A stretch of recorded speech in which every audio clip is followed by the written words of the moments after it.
ఒక పెద్ద అడవిలో పీతల గ్రామం ఉండేది. వందలాది పక్షులు అక్కడ చెట్లపై గూళ్ళు కట్టుకుని సంతోషంగా జీవించేవి. వాటిలో చిన్న చిలుక, చిన్ని అన్నది అతి చలాకీగా ఉండేది.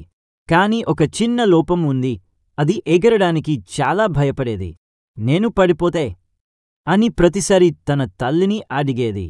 తల్లి చిలుక నవ్వుతూ, ఎవరు ఎగురుతూ పుట్టరురా బంగారం, ప్రయత్నిస్తే నేర్చుకుంటావు అని చెప్పేది. చిన్ని ప్రతిరోజూ ఇతర పక్షులను చూస్తూ ముచ్చటపడేది. కొండల మీద ఎగిరే కాకులు, పూల మధ్య తేనెటీగలు, పొలాల్లో చిలకలు. కాని ఎప్పుడూ తన గూడు దాటి బయటకు వెళ్లడానికి సాహసించేది కాదు. ఇలా రోజులు గడిచాయి. ఒకరోజు ఆ అడవికి అగ్ని ప్రమాదం వచ్చింది. పొగతో ఆకాశం నిండిపోయింది. చెట్లు మంటల్లో కాగుతున్నాయి. పక్షులన్నీ భయంతో ఎగిరిపోయాయి. చిన్ని మాత్రం గూడు లోపలే అల్లాడుతూ ఏడుస్తోంది. అమ్మా, తల్లి చిలుక దగ్గరికి వచ్చి, ఇప్పుడే నీకు ధైర్యం చూపించే సమయం. నీ రెక్కలు నీకు సహాయం చేస్తాయి అని చెప్పింది. చిన్ని గుండె దడదడలాడింది. కాని తల్లి మాటలు వినిపించగానే అది తన రెక్కలను విప్పింది. మొదట కాస్త వణుకుతూ ఎగిరింది. గాలి దెబ్బతో కొంచెం కిందకి పడిపోయింది.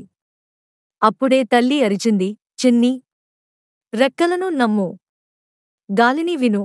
ఆ మాటలు విన్న వెంటనే చిన్ని తన కళ్లను మూసుకుని మరోసారి ప్రయత్నించింది. ఈసారి అది గాలిని అర్థం చేసుకుంది. రెక్కలతో తేలుతూ ఎగరడం మొదలుపెట్టింది. అది మంటల మీదుగా వెళ్లి తల్లితో కలిసి సురక్షితంగా బయటపడింది. అడవి బయట ఉన్న పక్షులన్నీ చిన్నీని చూసి ఆశ్చర్యపోయాయి. చిన్ని ఎగరింది అని అవన్నీ ఆనందంతో కూశాయి. చిన్ని చిరునవ్వు నవ్వింది. ఎగరడం అంటే కేవలం రెక్కల పని కాదు, మనసు ధైర్యం కావాలి అని అంది. ఆ రోజునుంచి చిన్ని ప్రతి కొత్త పిట్టకు నేర్పేది, భయం ఎగిరిపోతుంది, మనం ప్రయత్నిస్తేనే. బోధ: ధైర్యం అంటే భయం లేకపోవడం కాదు, భయాన్ని దాటడం. ప్రతి ఒక్కరిలోనూ ఒక అద్భుతం దాగి ఉంటుంది, ప్రయత్నమే దానికి తాళం చెవి.